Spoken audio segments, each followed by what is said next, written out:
Okay, well, welcome to this month's episode of Diverse Joy, a podcast and educational video series that infuses science, practical skills, and most of all, joy into diversity discussions. My co-host is the radiant, blooming, and vibrant Dr. William T.L. Cox. And my co-host is the flowery, delightful, delicate, but strong underneath it, Dr. Amber Nelson. Today, I have the great pleasure to introduce our special guest, one of my dearest and oldest friends, not in age, but we've been friends for a very long time. This is my friend Jack Pepple. He is a member of the Santee Sioux Tribe of Niobrara, Nebraska. And he's going to be talking with us today about personal and historical experiences related to Native American erasure and redemption, which we'll get to in a little bit. Before that, Jack, what is bringing you joy for this April episode? Well, first, I just want to thank you for having me on. It's a pleasure to be here. I love it. I love being able to share this experience with you. Yay. This is April. It is. So I have a little bit of a literature background. I got my master's in education. And so April is National Poetry Month. A poem that I had selected to share some joy. Hey, Absolutely. From Joy Harjo. Oh, it's from someone named Joy, Name too. Joy, even better. I love it. This is from her collection, Conflict Resolution for Holy Beings. And the title is For Calling the Spirit Back from Wandering the Earth in Its Human Feet. Oh, I love that. I just want to say real quick, Joy Harjo was the first Native American Poet Laureate for the U.S. Oh, wow. Aw. Yeah. And so, wonderful. Yeah, so every month for Poetry Month on social media, Jack shares a poem a day, which I always look forward to. Yeah. And looking forward to it this month. Maybe we can share some of those on our socials as well to show people some of the Oh, that would be poetry he great. selects. Yeah. I'll He's- have some lined up. Yeah, he's a wonderful curator of all forms of media. I've mentioned him before. He curates our movie night movies, and it's always a delight. So thank you, Jack. Great. That's excellent. So Amber, what's bringing you joy this month? Yeah, one of the things I have started really enjoying every year in the spring, it's not always in April, but it's this time of year, is this event in Oregon, Portland area called Pitch Black. And it is a entrepreneurship pitch event for Black entrepreneurs, right? So they come and pitch their idea, their business, their organization, and the audience gets to vote on who wins. And the winner gets like $50,000 towards their venture. And it's very, very cool to just see all these Black entrepreneurs come together and hear the different types of things that people are involved in and what they're doing. And in 2024, they first opened it up to national applicants, and it was really cool. And the winner actually was the mentorship organization that helped start my nonprofit, FUBU Kinship Coalition. Our parent organization, which is called Holla Mentors, they started a BIPOC school a few years ago in Portland, Oregon, and they pitched the school and won. And so they won, a good $50,000 and a lot of support to help them continue the work of their BIPOC charter school in Portland, which is amazing. So awesome. It's just a really, really cool event, and being able to center Black business owners and seeing what they're doing. And it's a huge range of types of businesses. So it's really cool. It's really cool. That's awesome. Yeah. It's really neat. It's really neat. And Will, what's bringing you joy? It's bringing me joy. Well, this is something that's been on my list to talk about as a joy for a while. And since we had Jack here, it was actually an experience that our producer, Eric Rumpenbinding, and I shared with Jack and a couple of our other friends. So a while back, Jack and I went to, it was an academic conference I had in Albuquerque where he used to live. And so he came with me to kind of, share and visit old friends and and so on. And on the way back, we took a train. Do you remember It's what called the route? Sun Chief, actually. So that one was the Sun Chief. So interesting. kind of Interesting. related to our topic. And we had just a really nice time. The Amtrak train going through the wilderness and the country, and it was really lovely. So we had this idea to do a train trip with friends, just as a vacation, where the train itself was the vacation, not really about where you're getting to. And so we took the California Zephyr 2 ways. It goes from Chicago to San Francisco. We were only in San Francisco for like 13 hours or something crazy. We got there in the evening, ran around and did some fun things, and then got right back on the train. So, and it was 48 hours roughly each way. And it was lovely. We got to see a bunch of states, all kinds of beautiful land. Oh, the scenery was amazing. Oh, And we did a little murder mystery. We wrote a murder mystery. What? So what we That's did, we each came up with a fun. character. We had a little notebook we passed around, and we each wrote our characters' backstories in the first round. In the second round, we read everyone else's, and then started talking about like how our characters related to each other. So I'd read about Jack's character and be like, "Oh, we had a fight. I don't like him. I don't know." And then we had a blind draw where one of us was it the ace of spades or something. That person is the murderer, and only they know they're the murderer. They decide who they murder and how they murder the person, and write up basically a coroner's report, like, oh, the body was found here with this weapon, and they sent it. The murderer sent it to a friend who wasn't on the train, who then the next morning we all got a Facebook message like, this murder just happened. So that's how the victim found out that they were dead, and how we all found. And so then we all kept writing our little chapters, trying to be like, oh, I think it was this person, I think it was that person, That's and so did a whole murder mystery. So who on a created train. That's such a great I think it idea. was my idea, the murder mystery part, right? Yeah. Okay. Yeah. That's I didn't want so- to take credit for someone else's. I was pretty sure it was mine. Yeah. Or when we crafted it together, I'm sure. But That yeah, is it was a so lot of fun. Jealous. Oh, well, Jack ended up being the victim. we got a lovely shot of just my legs falling down the stairs, so my legs were akimbo. I love Yeah, he it. got stabbed in the heart by so they have these big, coffee vats with like a round metal lid. Whoever the murderer was folded it in half and stabbed him through the heart with it. Wow. Yeah. Amazing. So, and the whole thing was a lot of fun. That sounds so cool. And very beautiful. So, yeah. All right. So, getting into our kind of main part today, we're pulling together a couple segments because everything Jack had to talk about wove together very nicely. So, this is going to be a combination negative story time stuff. The main points he wants to talk about, which will ultimately lead to the positive story before we get to question time. Jack's going to talk a bit about personal and historical experiences related to Native American erasure and redemption. And Jack, please take it away. All right. Yeah. Well, again, thanks for having me on here. And I guess to start this off, I just want to go back to some experiences I had growing up. I'm a mid-50s person. Which I still can't believe that. Yeah. I can't said he was believe my that. oldest friend. Wow. And, I generally look very pale, white skin for the folks who can't see me. I have a little bit of a gay voice. I had much more gay voice growing up, like it was a squeak. So growing up in the 70s, what I would encounter then would be people who would say, oh, you're not Native. You can't be Native. Or Natives, and then take it further. Natives don't exist anymore. Wow.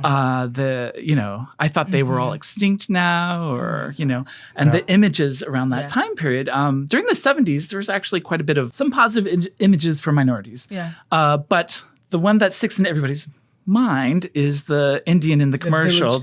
I With was thinking the the village pollution. people. With the tear. Yeah, with the tear because of pollution. And he wasn't even Native, Okay. right? Oh, he was wow. the actor Italian. He was doing it. Italian. Oh, I didn't know that. Yeah. But that's another one, I was it's to say the village people. and some of the older gear. Yep. So there were no contemporary images of what Indians were doing at the time. I do just want to point out, like, I'll be using this various terms like Indians or natives or indigenous. I kind of go back and forth, and that's me. So yeah, it was a odd time. I was disconnected. My family was disconnected. We did not live on the reservation. So some people were like, well, you can't be because you don't live on the reservation. Right. I'm like, well, I don't know what to say to that. That's not what defines identity. Yeah. And also, I thought you said that they don't exist anymore. Yeah, right? so Which is it? Exactly. Yeah. These questions were in my mind. I could only fall back on the stereotypes of the time. And as it was, and I'm going to get a little more serious with some of what was going on in my family life at that time. My mother was just going through her third divorce, and she's the Native part of my family. It's the person I lived with while my father went off and began his next marriage and then consequently another marriage. So there's a lot of turbulence in our family. My mother had also, at some point before I was born, struggled with the death of her mother. And I believe, from what I can piece together, that led up to her alcoholism that she started to descend into as time went by. That really became a moment of crisis for me eventually because it just kept building and building. And as I was in junior high, I think that's when it just hit the bottom. I was with my mother. It seemed like perhaps my father was too busy with his other family. I was in a depression. My mother was getting worse. I didn't know what was going to happen with the future. I literally did not think I would have a future. Yeah. It would have been, I just could not foresee how that could happen. So that kind of sets the scene a little bit. That sense of hopelessness. Yeah. And I did have an older brother, but he had gotten into trouble and sent away, actually. And he had darker skin than me. Again, for the people who can't see it, I have a much lighter skin tone. I do have a couple photos here for the folks who are watching on the podcast, and you can kind of see me with my cousins, and we look very different. This is one of my aunts, my aunties and my mother, another one of my auntie and my uncle. And then I've got one of my uncle in full regalia. Because and you can see the full range of skin colors for those who can't see them. Color, so that is what I grew up with, and that's what I took as normal. Right. So I was left with all these questions. So I want to take a moment and go back into time a little bit, talk about my tribe, because there are some historical factors that shape what you cannot see and what I did not know at the time. My people are the Dakota. We're specifically the Santee Sioux of Niobrara, Nebraska. That's where our reservation is. But there's a question there that's like, well, how did you get off the reservation, or why aren't you on the reservation? Right. So what happened over time was there was the famous Sioux Uprising from 1862. That never really ended. The skirmishes and the fights actually continued for decades after that, leading up to what some people know about the massacre of Wounded Knee. Right. During that time period, the Dakotas, which had been a very large tribal force, a large population, were further reduced in numbers by the thousands. I've read some accounts where our numbers dwindled down to below 1,000 by the time we were situated in the reservation allotments. During that time period, of course, treaties were sort of negated, and that's when certain policies started to shape this idea of taking natives, putting them on a plot of land, and turning them into farmers. Well, most people know that the Sioux were nomads, that we traveled the Great Plains, we hunted the buffalo, we became a horse culture. You were not. We were not farmers. And so, of course, this did not work out. Right. Wasn't exactly leaning into the strengths of the tribe. No. So we can come to this point now where I can mention Eli Abraham, who was my great-grandfather. He had witnessed the decimation of his friends, his relatives, his tribe. There was the offer for the land allotment. And then you also had a condition. The condition was that you had to become Christian and you had to assimilate. And so immediately there was this change in the surviving members who jumped on board. So many baptisms happening. Right. And probably not surprising. So my ancestor got his piece of land, went to the industrial boarding schools, the normal schools, actually helped set up a normal school in the reservation where everybody could go, sort of played the game. And then eventually his time, he passed away. He left everything to his one son, Alfred. And that kid would have been around to see even more people passing away on the reservation because the conditions were not good. They were not, the natives didn't know how to farm the land. They eventually sold it, and he eventually sold parcels off from the land. Took to alcoholism and eventually succumbed. So the remaining family, my mother, my grandmother, all her sisters moved out to Sioux City and became urban Indians because they had lost the land. There's an unspoken situation there between the Indians who did get the allotments and the ones who lived communally in the reservation, the formal reservation. Right. So there was a distance there. So it stayed there. So they moved to Sioux City, worked together. My grandmother worked in a chicken factory plucking feathers. And my mother has this memory of sleeping in the bed with her and being pinched throughout the night. Because she's doing it in her She's sleep. doing it in her sleep. So, That's like, funny. That's funny. So fast forward again to me trying to figure things out. And my mother, who had hit this low point. So eventually her elder sisters got together and said, we've got to do something. They came together, they convinced her to go into rehab, and she was successful. She became a recovering alcoholic. And she began this journey to rediscovering who she was. And part of that was also talking to me about what the family was, acknowledging the sadness she felt about her father, her mother's death that had strongly impacted her, acknowledging that she was a victim of sexual assault, that she, did not get the complete education that she had wanted because there were so many forces at play going on with that. She began to relearn the Dakota language. She began to investigate her genealogy. All of this coming together. And So before she had kind of come to that point, young Jack, did you kind of not have as much knowledge and connection with your culture? Correct. Or like almost none, or because it sounded like she was kind of trying to obviously with my aunties and my cousins. Right. We all would get together. We often did family things, and we would sometimes go to the reservation because we still got healthcare through the reservation, and we could still go to an occasional powwow, an occasional funeral or something that might happen. But there was always a question in the back of my mind because I was like, why aren't we on the reservation? What's this distance there? And so this kind of started to make sense when we started to learn more about the history. Like, we were separated out at a point long ago. Those specific stories did not necessarily get back to us. But what did happen is we just sort of, absorbed that distance. And it was odd because my mother still, in her head, she was fully Native. She was like, these white people, blah, blah, blah. And then I picked that up. So I lived through that lens. And so, as she was beginning her journey back to herself and her history, I was a witness to this. And I can't say that it was automatic. I still had some anger at her for many years.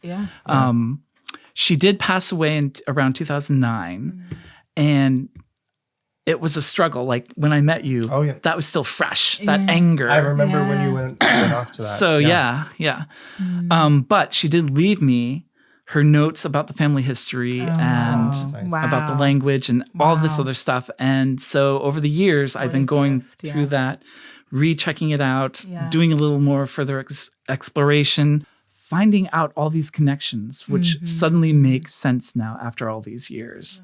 And so really she is my point of like my story of a positive story in the way that she was able to make that journey back to who she and her tribal history was and give me an example to go by and give me, stories to go by. Yeah, really being able to lean in and reclaim your own history, your ancestral history, and the culture that was lost. And even before you mentioned that intergenerational trauma, right? Like there's all of these pieces that were intergenerational trauma just passed down and passed down and passed down. And like you mentioned it or described it as absorbing all of this trauma and the history around alcoholism in the family and kind of all of these different pieces, right? And now being able to say, we're coming full circle, coming back and saying like these things that maybe we let go of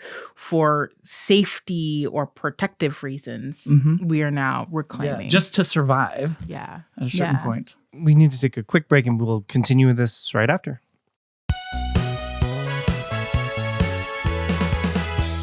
What that also makes me think of is how, having that connection to heritage and culture has positive mental health effects. When you face a hard time, you can think of, I'm connected with my family and people have come before me, and that can have a protective effect. And what you were describing is kind of not having that a lot growing up and having this anger. And so it's nice that you were able to get that eventually. But then I also am like, gosh, if you'd had that all along, how would your life have been different? Some of those early struggles. It was really clear when I spent time with my dad's side of the family, which is Dutch-German.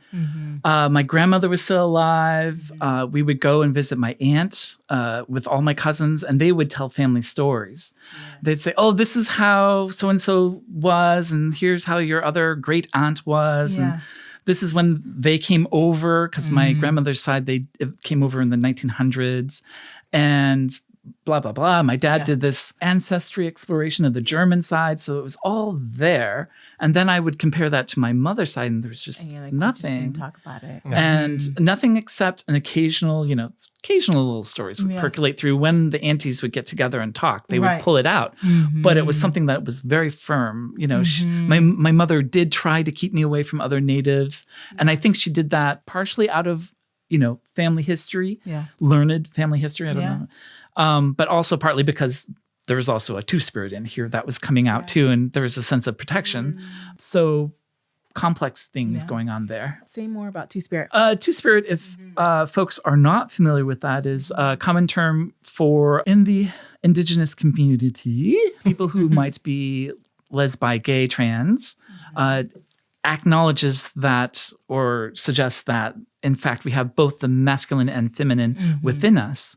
And usually these people, as we've learned, once we get past the colonization and deconstruct, have always been appreciated by their tribes. And that was something that was also incredibly wonderful to discover as I was doing my journey. I was going to say, I bet that's a really, and growing up in, you said like the 70s, but just kind of that reclaiming again part of saying like, oh, wow, this is a part of me that may have been even more accepted and celebrated and seen as just another development of humans. And within my tribe is this idea of me being a two-spirit person, where that wasn't always the case, especially during the time when you were growing up, right? That was not. It would have been a loss. I mean, with the loss of all those folk ancestors, and the conversion, which would have kind of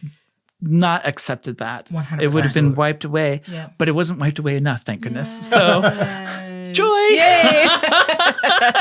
We're still here. It's still here. We're still here. We're queer. Yes. Two spirits exist. Yes. I love that. Wow. Yeah. And what has now as an adult and since the passing of your mom, what are some of those things that you have intentionally kind of like reclaimed for yourself, or what's that process been like for you? So now, and this was an interesting factor too, for a short time I lived in Albuquerque and I got to observe the Pueblo Indians there, the Navajos, and the incredible systems, family systems they have, the friend systems, the social systems they have in place. And all of that began to seep into me. So it did help towards exploring more about I need to figure out my past, do some more digging. Yeah. And I've been on that journey ever since, really. And the more I dig, the more I find out. And it's just eye-opening and affirming every step of the way. That's beautiful. Yeah. Super. I would imagine really grounding too. Extremely grounding. I think I've shared before when I was in college, I went to Italy for the first time, and because I'm half Italian, and which is interesting because a lot of Black folks don't necessarily have the best experience in Italy, but I felt so connected and it felt so grounding to me, like, oh, I'm not weird. I'm just Italian, right? like understanding this part of myself that I was peripherally connected to, and like actually going to Italy, being able to see that and like, oh, that's this part of me. That's what that is, right? Like being able to reclaim and reconnect to this cultural heritage that you have. Yeah. Yes. Yeah. It's beautiful. I love that. Oh my gosh. Well, thank you for sharing all that, Yeah, Jack. for sure. Yeah, I'm so glad we could have you on. Yeah. Well, and it reminds me of lots of things, but one is like we are seeing a lot more of that reclamation happening, particularly in Indigenous folks, and coming back to like, because part of the baptisms and things were like forced cutting of hair and things like that, and people now reclaiming wearing their braids and things, and yes. So as part of that, I've been rediscovering music, different songs, different groups that are out there, and the diversity has been wonderful. Books, authors, television shows, movies. We went through a sort of renaissance in the 90s, and everybody knows, you know, it's Kevin Costner, Dances with Wolves, but our people were so excited by that. And for me to see that happened around the same time my mom started her journey. And so about the same time, 500 Nations came out, which was like this wonderful exploration of all this history that had been forgotten. The book 1491, I think it was, came out, which also talked about life on North American continent before Columbus sailed in 1492. Right. So that was like a fantastic wave that came through. And now I find that we are living in another wave where there's just that much more out there to explore and appreciate. Oh my gosh. And that kind of resurgence, or like maybe not even a resurgence, but a wave, I think is beautiful. And culture trying to acknowledge some of the horrors of that too. And it brings me to one of the things I wanted to just at least even briefly mention, which is land acknowledgements that are becoming really popular to do. And I think there's something that's really beautiful about a land acknowledgement, acknowledging what the tribe is for the ancestral land that is being occupied. And I think that there's a problem with land acknowledgements, because when I was teaching, I would say it's kind of like saying I've taken this book from you. It is now my book, but I'm saying I stole it from Jack. I stole this book from Jack. It is mine now, but at least I'm telling you that I stole it from Jack. And so there is this problem, tension. the tension. Like there's a good intention around land acknowledgements, and I think that there's a way of doing it that's saying like, let's acknowledge and let's call folks to action. Let's talk about what's really happening right now. So if we were, I haven't looked at Amber's next point about how she thinks it should be done. But before that, so if I were to do it before Amber's advice, what we would say is that we're recording this podcast, and we always have on unceded land that belonged to the Ho-Chunk Nation. That's Madison, Wisconsin, where we live. That was their land. There wasn't even a treaty that anyone broke. It was just taken, didn't even acknowledge that the Ho-Chunk people had any claim to the land. Just took it. Yep. Yeah. So, and again, right, like great. Thank you for acknowledging that. What things that happen, though, oftentimes is that people will come and do a speaking event and then ask Indigenous folks, will you do the land acknowledgement for us? So now you've asked the person that the group that you have stolen from to come and say, these people stole our land from us and you are occupying it, right?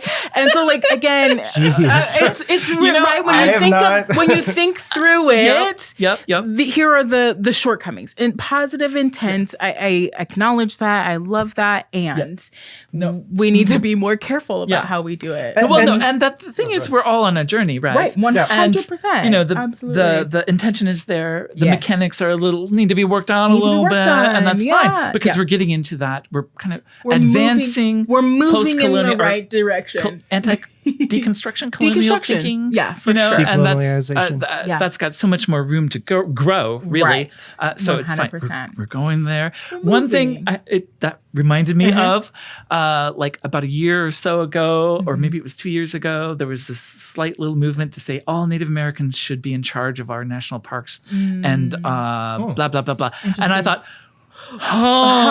giving them responsibility. I'm like, if there's one thing, pardon my, I'm going to say this, white people can do, it's to get people off the land. And that might actually work out in national parks because natives, we're just regular people. Right. And put somebody in there, they may have one idea, put somebody else in there, they may have another. 100%. It sort of begins to cast natives as the magical people, and that's another stereotype. Which a whole other thing, right? Well, and again, going back to with the giving your people land and saying you have to farm. We aren't farmers, so like, why would this be the one condition that you give us?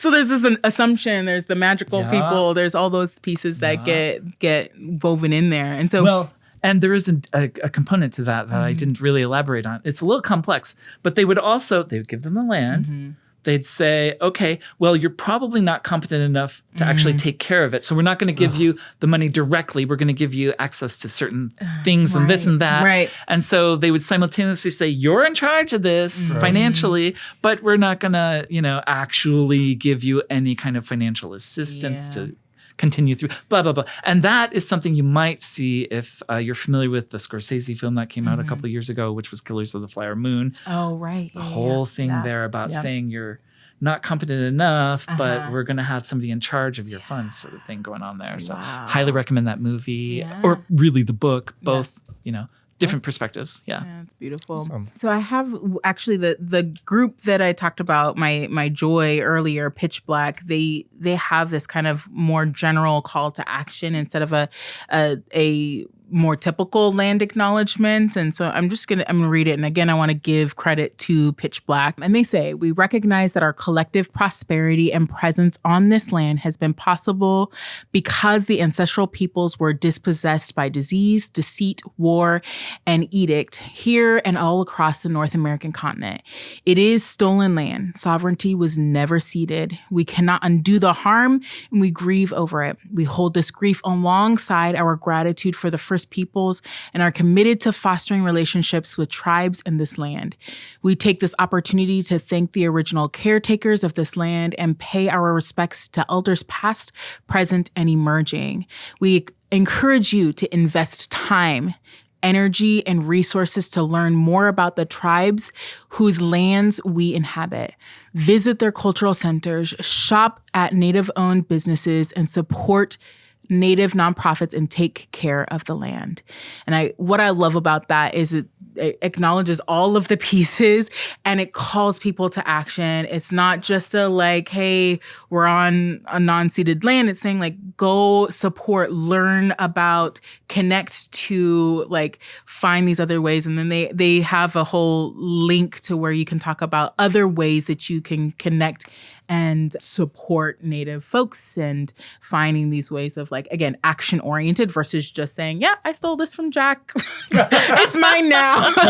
Right? Or having Jack tell everybody that I stole the book from him and she owns it now. Right. So I really, really love that. And I think it's such a beautiful way of doing something akin to a land acknowledgement with it calling us to more. And yeah. And I also really appreciated that. And I had something else I wanted to share about kind of ways to do it better. And this one comes from a TV show that I know at least Amber and I love. I don't know if Jack's seen Parks and Rec. Yeah. And so one of the ways they did that, Leslie Knope, who's the GOAT, did some great things where it was always a partnership with the Native American folks. And it was, look, we're putting on this event. Would you like to have space at the event to share your culture, to have these things? Not an obligation put on them, like come and say this to validate us being here. Right. But hey, we're putting something on. Yeah. If you would like, here's space. Or buildings that offer that like art space to Native artists. And it's not like putting an obligation on someone. It's making space for them to do with as they will. And I think that is also a better way to do that. Right. Yeah. Not only are we calling others to action, but ourselves, and saying like, how can we partner with, right? And recognizing. And we love saying this all the time, but never making it just words. It's always actions. Always ongoing. The partnership being real and taking feedback from other groups if they have feedback to give, and continuing the relationship. Yeah. One thing that I love is that you can go onto Etsy now and find Native-owned businesses. Oh, and absolutely. I'll pop up every once in a while with like, I got this on this Native-owned like this t-shirt I'm wearing today, which is Ojibwe Dakota seems to be joined effort, and it's basically saying we are all relatives. I love that. That's but beautiful. yeah, every once in a while I'll be like, here's my new shirt. I love that. So one of the parts that we do on the show is that we have a viewer question. And so you mentioned as you were telling your story and in your conversation, like, I use Native American, Indian, Indigenous. Is it okay to say Indian? Yeah. As I said, as we were talking earlier, and as I said a little while ago, we are, natives are all different. Yeah.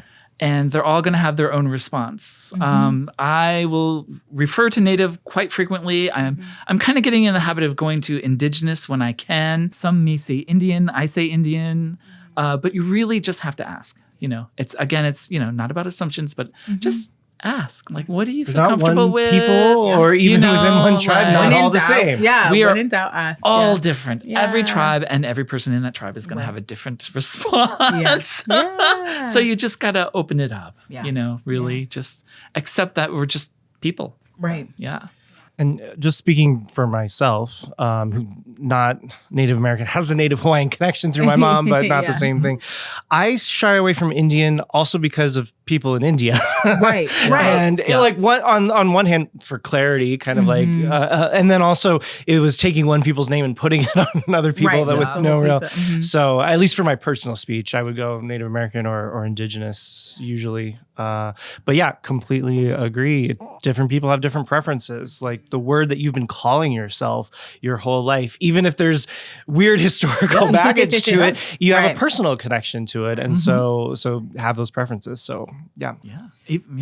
Even First Nation, I think, is still floating around out there. Right. That was something I heard a lot in the 90s, but I feel like now more often than not, I'm hearing Indigenous. Indigenous, yeah. So I don't know the exact distinction. So longtime listeners know I have these collaborators in Canada, and it's called our CSI, our Cultural Safety Initiative, and it's with Indigenous folks there. So in Canada and with these groups, First Nations refers to some of the nations, but not all Indigenous Canadian Indigenous folks. And so there are gradations also that like try to understand the words you're using if you're using them, because it's not always as simple as an outsider might think it is. Yeah.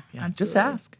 And ask. Yes. I love that. Yeah, I think that's always a good go-to, right? Like, don't be afraid to ask. We've talked about in previous episodes, like avoidance, right? Like, don't just avoid it. Don't say nothing. Don't assume. Just ask, and that is actually so much more honoring by acknowledging difference, and also going back to even the platinum rule, right, of like treat people how they want to be treated, call folks what they want to be called, what is their name, what are their pronouns, how do you describe yourself, what term would you like me to use, and approach those questions with curiosity and humility. Yes. You need to be ready for what the answer is, even if it Absolutely. disagrees with how you think about something. Right. Even if it's calling, even if it's saying something that you are so comfortable with using or have always used, and somebody said, I don't feel comfortable with you calling me Native or Native American, and you can be like, okay, right. What would you like me to use? And then to find those ways of incorporating it into your vulgate. And really, now I'm gonna flip it a little bit and say, really, a lot of natives or indigenous people will love the opportunity to talk. So there you go. Once you open that door, they'll be happy. Talk about another way to provide space. Right. In the conversation. I love it. Welcome back from break, everyone. So now we are in our skill section. Our bias habit breaking skill for this episode, it's two-parter, two of those tools that we can use to help start working against bias. The first is one that we like to talk about a lot. So that mnemonic of detect, reflect, and reject bias. Just briefly, because we talk about it so often, when you recognize yourself kind of having a biased thought, something popping to mind, or maybe notice bias in the world around you, first you want to detect it. You want to notice it, maybe label it as biased or offensive if that's what the thing is. Then you want to bring online your more kind of deliberative, thoughtful cognitive processing. Reflect on it. Say, how might this influence my behavior? Where might I have learned this? Where might it have come from? And then as the last step, kind of ask yourself. So imagine the thought, the idea as like a small piece of trash in your hand. And you ask yourself, is this something I want to keep? Or do I want this to be part of who I am, part of my mind? Or do I want to throw it away? And presumably, because we're talking about it being biased, it's something you want to throw away. So like that little small piece of trash, you reject it. You throw it away. Don't get overly emotional about it. You're not, dwelling on it. You're not beating yourself up because you maybe had a biased thought, because that actually makes the thought stronger in the long run. And so in some of the contexts that we've been discussing today, this could be, so maybe you encounter a Native American person and maybe think, oh gosh, he's probably a drunk or an alcoholic or something, as some of these stereotypes we've been talking about. So you might detect that thought might pipe down and you say, oh gosh, that's not a really nice thing to think. That's not how I want to think. So you've detected it. Reflect on it. Mm-hmm. You can reflect on many of the historical traumas and genocides and things that have happened and how that can contribute to folks perhaps having alcohol problems. Very understandably. You can think through that and then also think about how that stereotype gets perpetuated, how it might influence you, and then again, reject it. Say, gosh, that's not how I want to think about folks. So that's that detect, reflect, reject tool. And then it's very closely related to the other one, which is to rehearse replacement. So the detect, reflect, and reject is about how you kind of deal with the bias, the thoughts that are already there. And then you try to put new thoughts into practice by rehearsing some kind of replacement. This could be thinking about, in our current example, thinking about Native Americans who are not alcoholics and have made great contributions and so on. Something that counteracts that initial stereotypical thought. One example that I haven't shared on the podcast before, I was doing this my whole training with a group of folks, and one of the ladies in the audience, she talked about how she had learned how people kind of have negative reactions to young Black men and Black boys, feeling like they're dangerous. And so they'll kind of, react negatively, have a fear response when they see a Black man or a boy on the street. And she was Black and was thinking about her sons and members of her community. And she was like, yeah, these Black boys are going to go through the world seeing less friendliness in the world, seeing other people react to it. Like, how awful is that? And so both for her own sons and her community, she made it her replacement, her intentional action to every single time she sees a Black boy or a young Black man to smile at them. Yeah. And in the past, when we've talked about rehearsals, we often talk about just the mental part, but it can be a behavior that you're rehearsing. Behavior. Yeah. And I just loved that example for her. And so it's something I started doing, like very consciously, every time I would see a black boy or man start smiling. And it started generalizing. So I'm like, well, why is it just black boys and men? What about Latin folks? What about Asian folks? Like it started from a very specific problem and how this could work on trying to address it. But then I generalized it. I was like, and it made me more kind of intentionally putting friendliness out there to strangers of various races, genders, and so on. And to do the same thing when it comes to things like disabilities, folks that are, because I think a lot of times like folks in that are wheelchair users, like people try not to stare or not to look, but I try to make eye contact and smile. And folks that are, maybe on the street, on the side, homeless or that are on the corners, that I try to also, make eye contact and smile, because so often are we like perpetuating a certain type of erasure and invisibility of certain groups too. Absolutely. And it's both a tool so we're talking about is kind of putting that smiling, that friendliness out into the world, but also it works against the biases in your own mind. One, as you think, I'm going to put this effort in, and your zygomaticus muscles, which are the smiling muscles, actually send signals into your brain. Into your brain. 100%. And also when you smile at someone, more often than not, they're going to smile back. And so then that's feedback back into your mind of, oh, these friendly black folks, native folks, whoever the folks are. So you get those positive exemplars that bit by bit work against the biases. Yeah. It's taking these rehearsal mechanisms and putting them into practice for what you want rehearsed. Because if you don't do that, you're just left with what society and the world's throwing at you, which more often is going to lead into the biases and stereotypes that we talk about every episode. Absolutely. Also think about like one of the things that I've worked on, detect, reflect, reject, is certain colloquialisms that we pick up on that have some other underlying communications or historical pieces. So since we were talking about Native and Indigenous folks today, I think about like Indian giver, right? And like there are these things that are colloquialisms and saying like, sometimes things will just pop out of my mouth because it's something, it's a colloquialism, something that we always said, and it'll come out of my mouth. I'm like, oh my God, why did I say that? Or where did this come from? Like, I don't want to, I'm not going to, why did I even say that? Where did this come from? And so then starting to be really conscious, like catching it, detecting it, reflecting on what are the roots of this, and then rejecting it and consciously replacing it with something else, right? And saying like, I have a very Christianese term, but like use like letting my yeses be yes and no's be no, right? Versus saying like being, taking something back. So like if I'm going to commit to something, I'm committing to it, right? And not like taking it back. And so, but yeah, there's lots of those things about like colloquialisms or using the word gypped, things like that has these, right? Like in case someone doesn't know, you're saying that you gypped someone or someone gypped you, that's related to gypsies or Romani like, people is maybe a more. Yeah. And so like finding these things that was really easily rolls off of your tongue that are colloquialisms that we can like slow down and say, what are the implications of me saying this, and where is this coming from, and how can I consciously reject that and replace that with something else. Put that rehearsal, that detect, reflect, reject, and rehearse what you want your best self to be. As always, we wrap up what we sometimes call the second slice of bread in our diverse choice sandwich is our joyful recommendation. And as I said at the outset, Jack is one of my number one kind of media buddies who always is an amazing curator of these things. So I'm super excited to hear, Jack, what is your joyful recommendation? Thank you. All the way through, I've been kind of peppering it and letting little bombs and we'll recommendations. Have you back another time so you can recommend even more things. So it's really hard to narrow it down. We live in an age where there's so much. It's so wonderful. So many things to explore. Okay, but I'll try to bring it in. We also keep lists. We have lists on the website. So if you even want to email me a longer list, I will put it up there. I think I was mentioning earlier about the Renaissance and writing that I've seen from various authors into sci-fi and into horror. Like Indigenous horror, which I was always a Stephen King fan.